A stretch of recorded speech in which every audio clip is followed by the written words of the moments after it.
nobody should continue to take this argument seriously. I mean, it's a big problem, Cameron, and that's the first bit to say that, it's kind of a knot that's difficult for scholars to undo, for Muslim scholars to undo. All right, you just heard it. That was Gabriel Said Reynolds. He's a top scholar of Islam, and he straight up calls this a very big problem for Muslims. So what problem is he actually referring to here, though? So the Quran says that Jesus was given a gospel directly from God, this thing called the INJEEL. But the thing is, there's no historical record of such a book existing in history at all. How do Muslims explain this? And why do Muslim apologists try to downplay it when a reputable scholar like Gabriel is telling us that it's actually a huge dilemma? Folks, that was the dumbest argument against Islam, at least what I've come across. If you think that the Quran does actually affirm the Bible, then you're just a certified clown. But this should be sufficient, completely sufficient, to destroy the entire argument that these jokers have been using for years. Nobody should continue to take this argument seriously,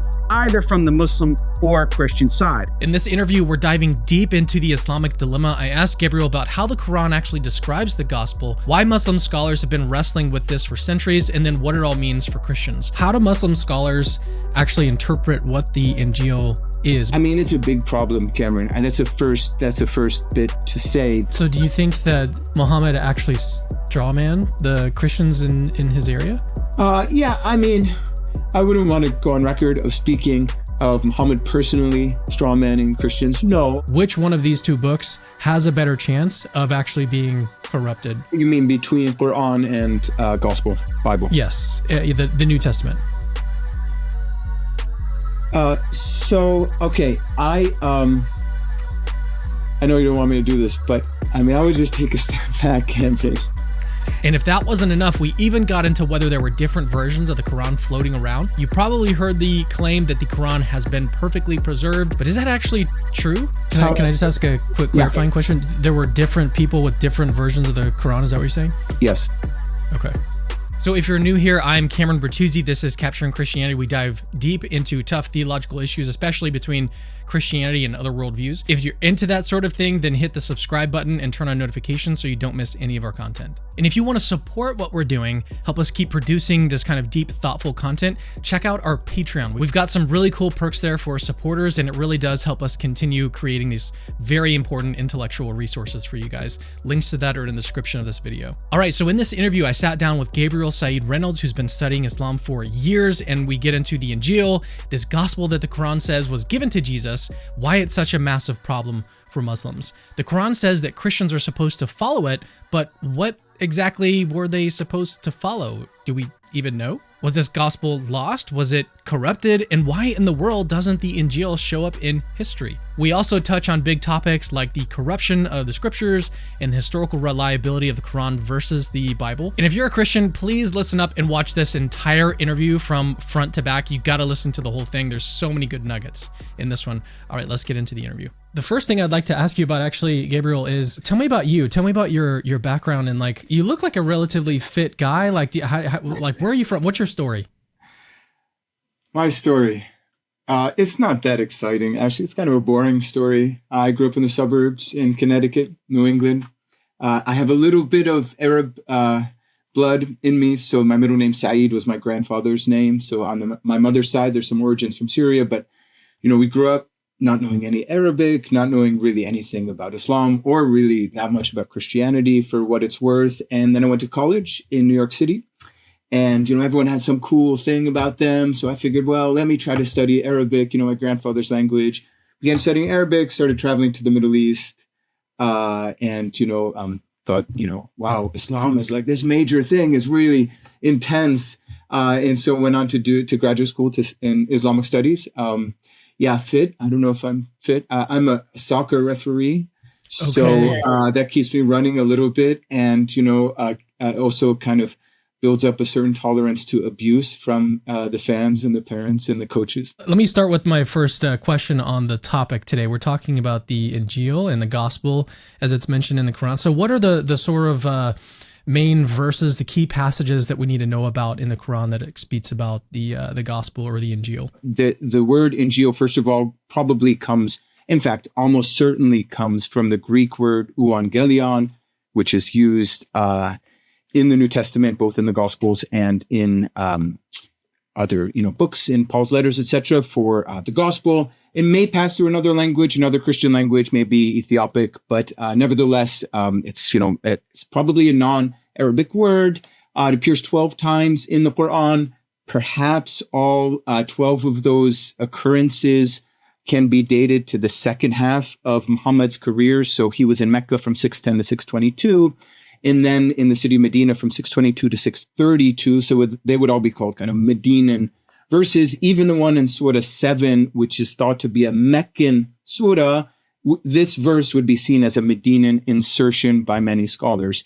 And I mean, all the occurrences of Injeel in the Quran seem to see or present the Injeel as a book, or maybe a vaguer sort of revelation, which Jesus received from God on the model of the book, the Torah, that Moses received from God, and then later, of course, the book of Revelation that Muhammad receives from God. In terms of the main verses that, refer to the Injeel, they all seem to present the Injeel as something which God has given to Jesus. So the verbs are like, we gave him or we taught him.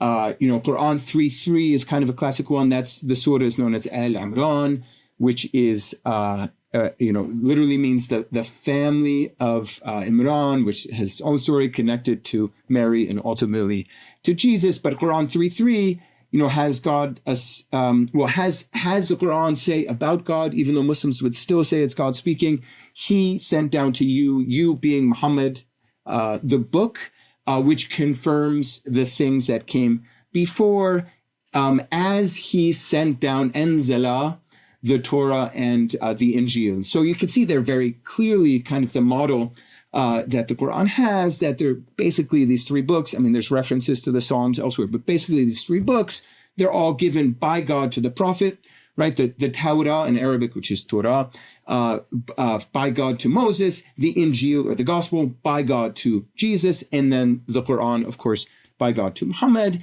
And, there's a packet of verses that are really important in Quran 5, where you seem to have this affirmation that the Injeel is still around. I mean, Quran 5:47, it says, let the people of the gospel, Ahlul Injeel, judge by what God revealed in it. There's this really interesting verse later in Quran 5, just a few verses later, verse 68, so 568, where basically the Quran has God say to Muhammad, so God says, say, for second person singular, like basically, oh Muhammad, say, quote, people of the book, you do not stand on anything until you, and then it uses this difficult Arabic verb, tuqimu, which may be establish, follow, implement the Torah and the gospel. So again, there's this kind of allusion to the gospel as something that could and should be used in the days of Muhammad himself. Okay, so now that you've given us sort of some of the main places where the Quran talks about the Injeel, how do Muslim scholars actually interpret what the Injeel is? Maybe give us a sort of lay of the land of the different options available. I mean, it's a big problem, Cameron, and that's the first bit to say that it's kind of a knot that's difficult for scholars to undo, for Muslim scholars to undo. But at the same time, it's worth adding that, I mean, for most Muslim scholars and kind of everyday Muslim believers, it's a difficult problem, but it's not kind of a central concern. I mean, after all, Islam is principally about the Quran and Muhammad, or more specifically, the Sunnah of Muhammad, the example set by Muhammad. So, what the Injeel is, anyway, we don't really follow the Injeel. We just kind of affirm it in a hypothetical sense. So I'd begin by saying that. Most Muslims would say, yeah, they're different ideas, different opinions. It's just, we don't think about it as a central problem. Having said that, the normal affirmation by a Muslim is that we affirm the Injeel as a heavenly or celestial scripture. Famously, Islam has 5 pillars of faith, but 6 pillars of belief. In one of those pillars of belief, this is in a famous hadith of Muhammad known as the hadith of Gabriel. One of those pillars of belief is belief in the books, in the plural kutub in Arabic. And so, someone would say, hypothetically, we acknowledge the INJEEL as a book of God. And then, anecdotally, people often say, we know that the INJEEL was sort of a book given to Jesus by God, probably by the angel Gabriel. All of this is analogous to Muslim claims about Muhammad, of course, and the Qur'an. Now, how do you work this out, right? Because a Christian or anyone, a secular person could say, well, where is it? Point it out. Show it to me, right? And so Muslims might respond to that by saying a couple of things. One would be, basically anything in the New Testament that agrees with the Qur'an in Islam, that's the INJEEL. That's kind of option one. Another one that I've heard is, a Muslim said to me once, well, you guys have a red letter Bible, something called a red letter Bible, which, you put just the words of Jesus in red, but the narrative description or the theological affirmations about him are in black. So we accept the red. I think Jesus said that's probably the INJEEL. A third option is for those who engage more in New Testament scholarship, they would say, well, isn't it interesting out there that you have, your scholars have theorized an ancient saying source of Jesus, which acts as a source for Luke and Matthew, namely Q, the famous Q. Of course, that doesn't stand for Qur'an, but they would say maybe that's kind of the INJEEL, the hypothetical Q of German scholarship. Then there's the others, like simple declaration, which is sort of saying, we believe that the early revelations have been corrupted or falsified. This includes the INJEEL, and so it's just gone. It was there. I mean, there's one story told, for example, by a guy writing in the late 10th century. His name was Abdul Jabbar. He says, yeah, there was a fight among the early Christians, the ones who were faithful to Jesus' Islamic teaching. They were persecuted. They ran away with the gospel. They were pursued, by the persecutors. They ended up, he actually gives some places, basically out in the wilderness, and the gospel was never seen again. And then, it kind of, that is connected in a way to the stories around the life of Muhammad, because there is a story from his childhood that there was a monk named Bahira that affirmed his prophethood, and he's said to have found signs of Muhammad in his book. And so, Muslim might point to a story like that and be like, well, look, this one monk, he had the true INJEEL. So, I mean, in a sense, the stories are all over the place, and a Muslim, might just say, listen, it's okay. We have different opinions in any way. It's not a central question for us. So the Quran claims that the INJEEL was directly revealed to Jesus. This is one of the verses that you mentioned earlier, Surah 5:46. But as we know from history, so if the INJEEL was revealed directly to Jesus, that seems to conflict with what we know from history, because historically the Gospels, they were revealed to men, not Jesus. And so how do Muslim scholars reconcile the difference between the Quranic claims being that it was revealed directly to Jesus, and then kind of know what we know from history about the formation of the Christian scriptures? Yeah, right. It's a key question. The verse you mentioned uses that verb ata, which is to give, atainahu. We gave, so that's God speaking the first person plural. We gave him, namely Jesus, the gospel. So that's the model. I mean, my understanding basically is that Jesus is made by the Qur'an to serve as a sort of prototype of Muhammad. So all of the earlier prophets are sort of meant to anticipate Muhammad in the Qur'an. That probably is what accounts for this vision of God giving the INJEEL to Jesus. It's a complicated situation for Muslim scholars to sort out how you get from that declaration to what we actually find in early Christian history, of course, which is, these early texts. Eventually the church designates them as the Gospels according to Matthew, Mark, Luke, and John, which, are presented as accounts by someone else of the life, the teachings, the suffering, death, and resurrection of Jesus. And I mean, it's really instructive, right? So the Islamic idea is that the prophet receives a book from God, whereas clearly the center of the Christian idea is a person. Even the Catechism of the Catholic Church says, we're not a religion of the book, we're a religion of a person. One kind of example that I think shows an interesting way in which Muslim scholars try to work this out is a text known as the Gospel of Barnabas. I don't know if you've ever heard of this. It comes up in debates sometimes, but this is kind of a late Renaissance Islamic text. And the way the Gospel of Barnabas works this out is it kind of does both. It describes itself as a gospel, tells the story of Jesus, but one of the first bits, I think it's in chapter 10 of the Gospel of Barnabas, is the account of Jesus on the Mount of Olives receiving the gospel from the angel Gabriel. And so, there's this that kind of unique strategy of kind of threading the needle. For the most part, there's just a simple affirmation. For those who don't want to go that far, like the Gospel of Barnabas, there's just a simple affirmation that Jesus received the INJEEL from God. Is it Surah 547 where it says that it really strongly implies that the Christians at the time would have still had access? Yes.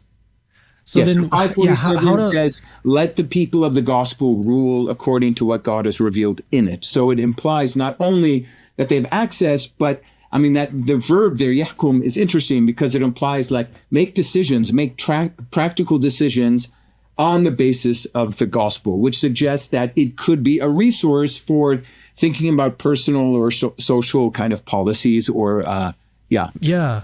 Well, so how do Muslim scholars, in light of Surah 547, how do they try to make that compatible with their view on what the INJEEL actually is? So like one of the examples you gave was that hypothetical source Q. How would they reconcile that view of what the INJEEL is with Surah 547? I mean, one common strategy that's found in a lot of exegetical works in the Islamic tradition known as tafsir is simply to say that the true INJEEL includes the prophetic prediction of Muhammad. So that's kind of an important element of all of this from an Islamic perspective. So the true INJEEL predicted the coming of Muhammad. That's kind of alluded to in the Qur'an itself, in Qur'an 61:6, also in Qur'an 7, more explicitly actually in Qur'an 7, I think it's 157. And so, I haven't seen it like worked out fully, but, in the classical tafsir works, classical commentaries on the Qur'an, you'll find the opinion that verses like 547 instruct Christians essentially to follow Muhammad. It's a way of saying, listen, Muhammad was predicted in the gospel.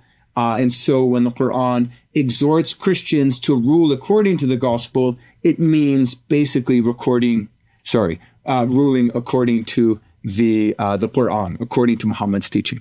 But not according to whatever gospel they happen to have on hand at the time. Because by that time, at least according to these scholars, it was already corrupted. I mean, that's an overwhelming view, right? That the corruption, there are minority views out there that the issue with corruption or falsification is not textual. So we could speak about that more. I mean, that opinion is sort of cited here and there all the way through the medieval period, and then it comes back in the modern period.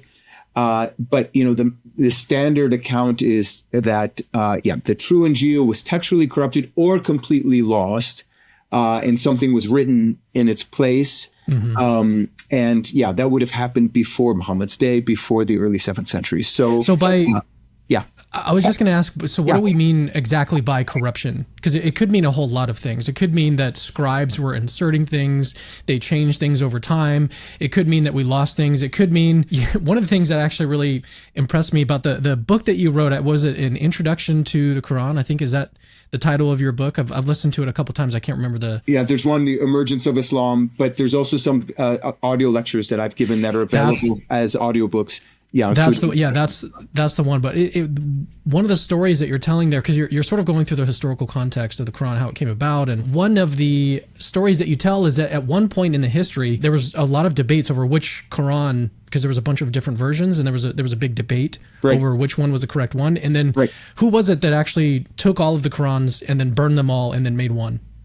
It was Uthman, the third caliph. Yeah. Yeah, so I mean, in that case, I was going to relate it sort of back to the Gospels. I mean, it is possible, even though we don't have any record of this in Christian history, but it is possible that could be one way that a book could be corrupted, is if there's different versions, someone comes along, gets the wrong version, and then that's the new version. That is a way that corruption could happen. So going back to the question that I had for you is, what exactly do we mean by corruption?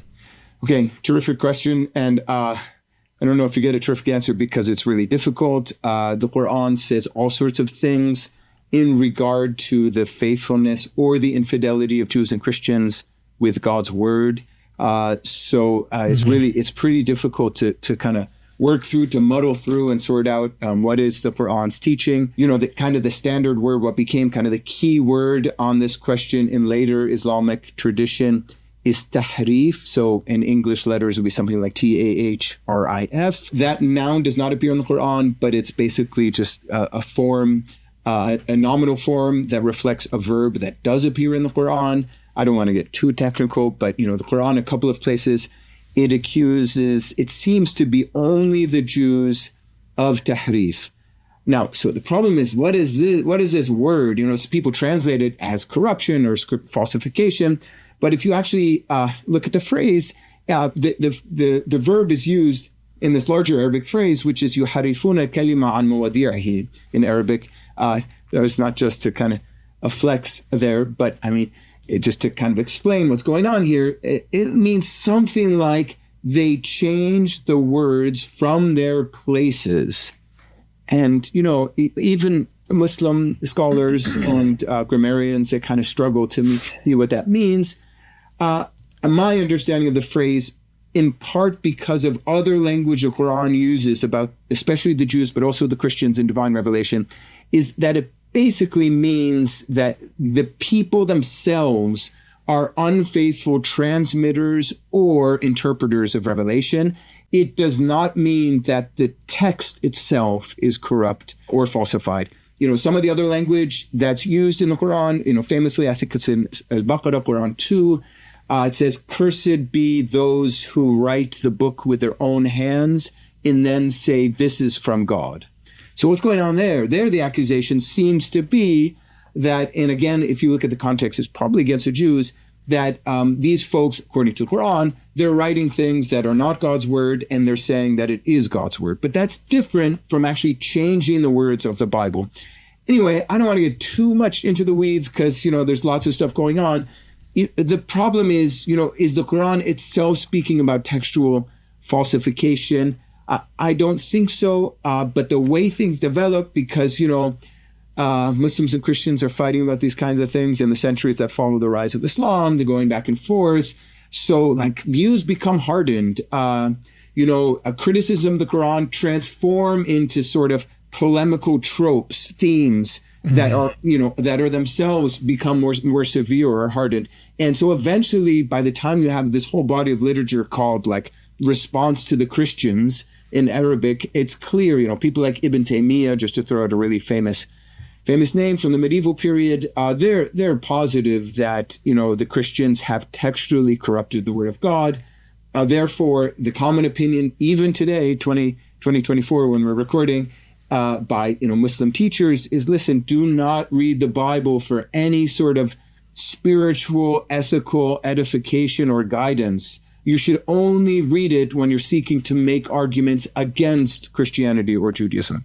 All right, let's turn from discussing the corruption of the Quran. Let's actually talk about maybe some of the Christian groups that Muhammad would have actually sort of likely encountered in Arabia. So which groups of Christians was he most familiar with in his area? And then based on your research, does the Quran actually accurately represent their views on the gospel? Cameron, this may surprise you, but this is a raging debate between scholars. Who were the Christians in Muhammad's Arabia? basically two positions. There's a position of some folks who say, listen, the Qur'an clearly reflects basically heretical Christian views. I could, kind of work through that if it's interesting. There are different ideas about Christians who might have been there. Sometimes, it's so-called Miaphysites, Jacobites, used to be called Monophysites, or even more extreme heresies. There's an old saying that bounces around that Arabia is the mother or the womb of heresies. So there are ideas that there were like Mary worshiping folks or Christians who denied the crucifixion. So that's kind of one position, the hunt for heresies in Arabia. And it's pretty interesting why that occurs. Part of it is this idea that, listen, the Byzantine Empire was like this cruel, dictatorial persecutor of anything that didn't agree with their Chalcedonian theology. And so, other kinds of Christians, they had to flee into the desert. That's kind of the idea. And then there's the other opinion, which basically I agree with, which is, no, we're dealing with kind of standard Christians, following the Nicene Creed, reading, the 27 books that are still in the New Testament, just kind of normal Christians. Yeah. Obviously, there are different communities, and we could speak about that too. In the East at this time, we have three main kind of Orthodox communities, but kind of standard good communities. And then the reason why the Quran seems to reflect heresy is just because the Quran uses this kind of hyperbolic or even sort of satirical language, misrepresenting, creating strawman arguments in order to advance its own case. So do you think that Muhammad actually strawman the Christians in his area? Yeah, I mean, I wouldn't want to go on record of speaking of Muhammad personally strawmanning Christians. No, I would just like to speak of the Quran as, being in a sectarian, contentious context, and, using all the tools of rhetoric that the Quran had at its disposal, and which was common. Like, I don't think there's a particular nefarious or malevolent kind of tactic like you might see on social media today where people are bullying each other with that kind of stuff. But, the Quran is not like a tame text, like just kind of mechanically, okay, 1, 2, 3, here are the Christian doctrines, kind of in a dry way. No, the Quran is like involved with controversies and is involved with debate and that sort of thing. All right, let's maybe kind of go back to what we were talking about just one question ago, which is this idea of corruption from a historical perspective. That's the main goal of today, is to discuss the Quran and its relation to the gospel from a historical critical analysis. So from that viewpoint, comparing the Quran against the gospel, and here I'm going to refer to the gospel as like just the standard 27 books of the New Testament, because that's what I think most historical scholars would say Christians had access to at that time. So let's compare the two. Let's just assume for the sake of argument, these are the two books that we're comparing. And then we want to ask the question historically, which one of these two books has a better chance of actually being corrupted? What would be your response to that? From a historical standpoint, purely historical. You mean between Quran and Gospel, Bible? Yes, the New Testament. Okay, I know you don't want me to do this, but I mean, I would just take a step back, Camping, and say there are issues in both cases. I mean, it's often argued that the Quran is perfectly preserved. I love Muslims and I love their zeal in all of this. There's a verse of the Quran which has God declare, the verb is hafizun, which could mean we preserve God, our word, we preserve God's word. So Muslims look at that and they're like, this is a promise. God gave us a promise that the Quran is preserved. And then they work really hard to show that it's completely unchanged letter for letter and say, look, this is a vindication of what God himself said, and consequently the vindication of Islam. So it's really important to Muslims. So I respect that. But kind of the sober study of the Quran shows that, there are all sorts of options out there. There are all sorts of reports of companions other than Uthman, the third caliph, that had their own, what's called in Arabic, a mushaf, They're all out there. Even Ali, for example, who's the cousin and son-in-law of Muhammad himself, is said to have his own Mus'haf. Can I just ask a quick clarifying question? There were different people with different versions of the Quran. Is that what you're saying? Yes. Okay. And this was all, what time period are we looking at? So the Prophet dies by the traditional date in 632. Uthman's sort of official codification, and let's call it the unification of the community around his version of the text, which of course Muslims would say is the right version of the text, takes place in 650. So, I mean, if we follow those dates, and some people fight about each date actually, but let's just follow those dates for sake of argument. You have these 18 years then, in which, there are individual companions that have their own version of the Quran, and then it's all kind of unified around Uthman. The story doesn't really end there because the text, I mean, we can't be 100% sure that we actually have Uthman's text, but in principle, the text that Uthman would have put together would have been in a simplified script. And so then there's still variations on that simplified script. Do you mind if I ask what our earliest manuscript for Uthman's version? What's the earliest century that we've got? We can't really speak of the earliest manuscript of, we could call it Uthmanic, but the problem is we don't know that any of those manuscripts are actually Uthman's manuscript. There's no, signature on any of them. Okay. But the type of Quranic script that is traditionally attributed to Uthman, sometimes called it Uthmanic text type. These are represented by a class of early manuscripts, which are dated very, very early. The dates are kind of all over the place, but they're all very early. I mean, problematically, some of them are earlier than Uthman, so that kind of complicates things. But I mean, the carbon dating, because these are on parchment, so they're animal skin, and so they can be carbon dated. At least the parchment themselves, not the ink, but the parchment can be carbon dated. They're very, very early. So, kind of the median date in kind of the bell curve of the data you get from these carbon dates puts them usually even before Uthman. So sometime in the first half of the 7th century. Some tests have come back even with late 6th century dates, which is a head scratcher. So, and then some people, famously Stephen Shoemaker, have kind of circled back and been like, yeah, all this carbon dating is a mess. We shouldn't put any real stake in these dates that we're getting back. And we should just work on what's called paleography. So, the features of the script and things, and try to pin those to a certain date. So going back to this question, I know that you don't want to give like a solid answer on which one, has a better chance of being more corrupted, but I'll just ask it one last time. Which one has a better chance of being the accurate representation of the original? The problem, Cameron, is that the claims are so different, right? I mean, in the case of the 4 Gospels in the Christian New Testament, the point is not to represent the actual words of Jesus. They're written in Greek, and Jesus, he might have spoken Greek. A lot of scholars think that now, but it's pretty clear that his principal language would have been Aramaic, and so it's just kind of the stakes are just totally different. It's apples and oranges, which is why I can't really give a straightforward answer. If you look at the Nestle Aland New Testament, which is in a 300th edition or something, and you look at the critical apparatus with all of the data about the early Greek and other manuscripts on the bottom of each page, you'll see, there's all sorts of variations there, which, Christians are basically cool with, and they're just trying to, learn as much as possible at the manuscript tradition. The stakes are just different for the Qur'an, in part because there's a theological claim that God himself promised to preserve the text.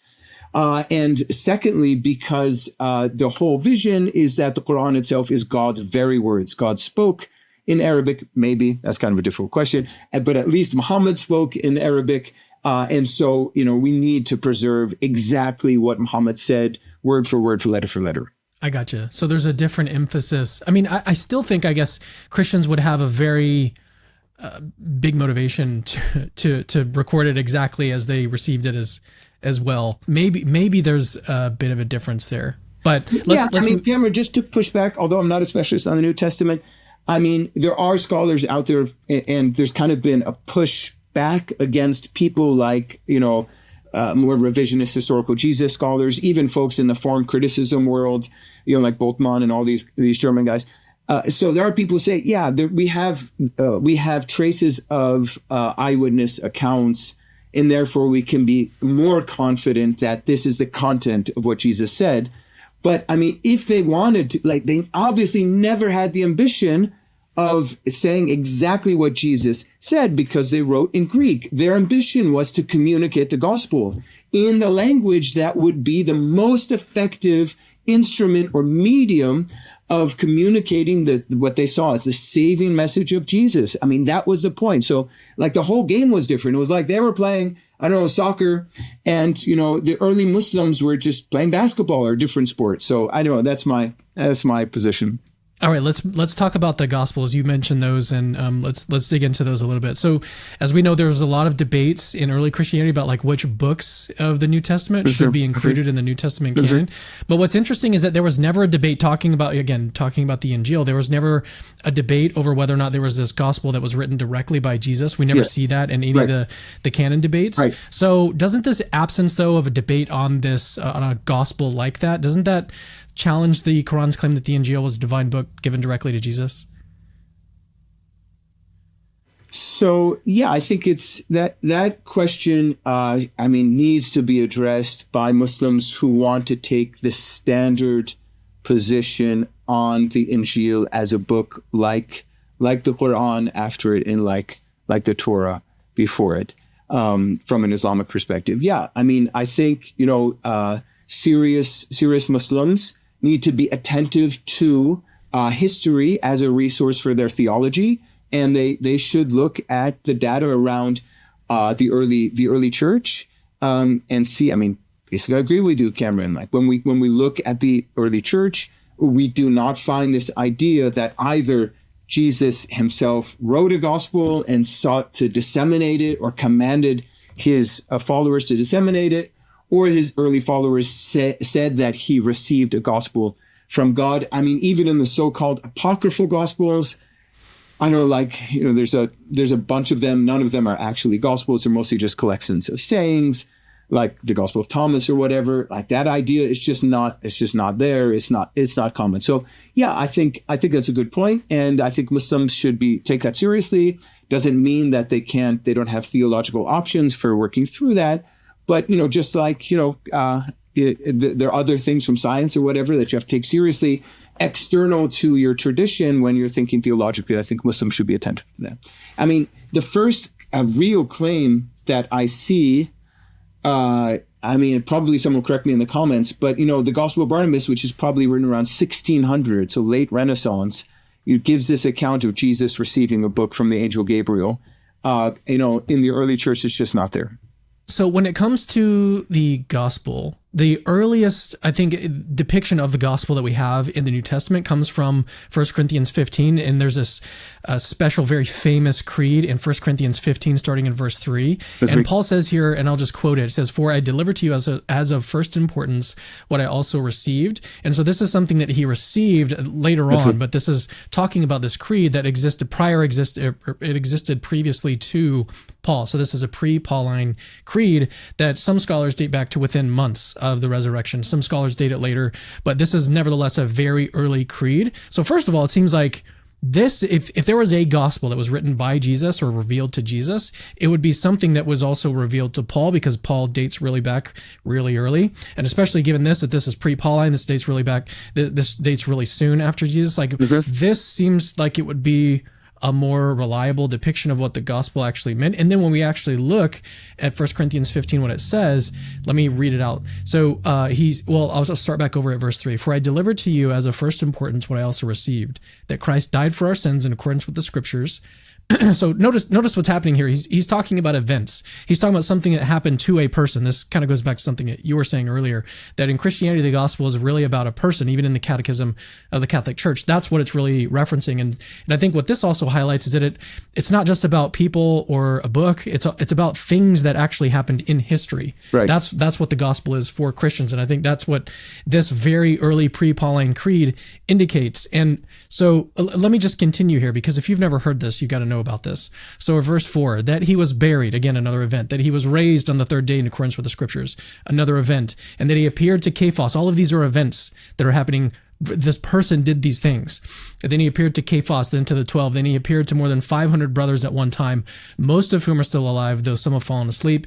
Then he appeared to James, then to all the apostles. Last of all, as one untimely born, he appeared also to me. So the question, I guess, is this seems like a much more reliable, historically reliable depiction of what the gospel is.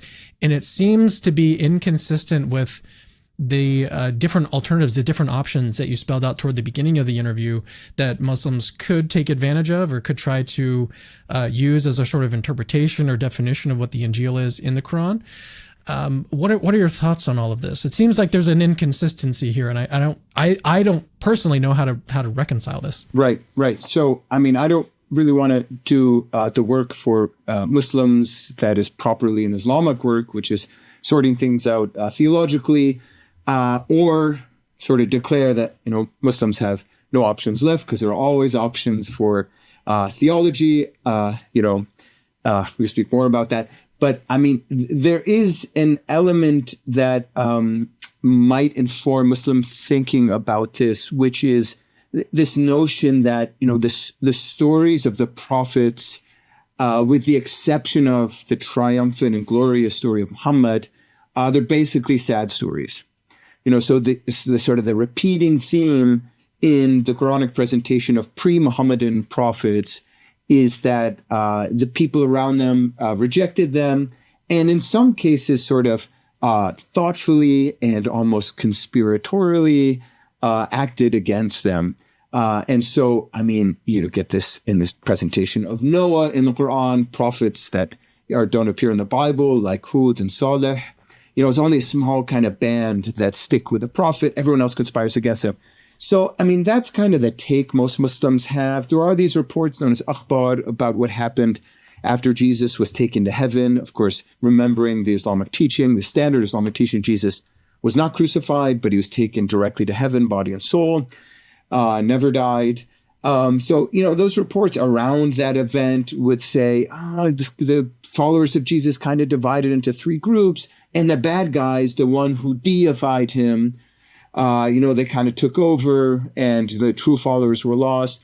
So, that would probably be the take of most Muslims, that, even something like the creed that you read for us from 1 Corinthians, that would reflect kind of the immediate conspiracy kind of being carried out by, the enemies of the prophet who deformed and misrepresented his teaching. Sometimes Muslims actually use that as an instrument to deliver a warning to their own community by saying like, oh, guys, listen, this happened to Jesus's followers. It could happen to Muhammad's followers. If you listen to my opponents among the Muslim community, you might go down that path. So listen only to me, that kind of thing. So, I mean, there is kind of this vision on sacred history that might have informed an Islamic engagement with that argument. So my last question as we wrap up the interview is I want to get your thoughts on the INJEEL. What is your view? What do you think is the most plausible interpretation of what the INJEEL actually referred to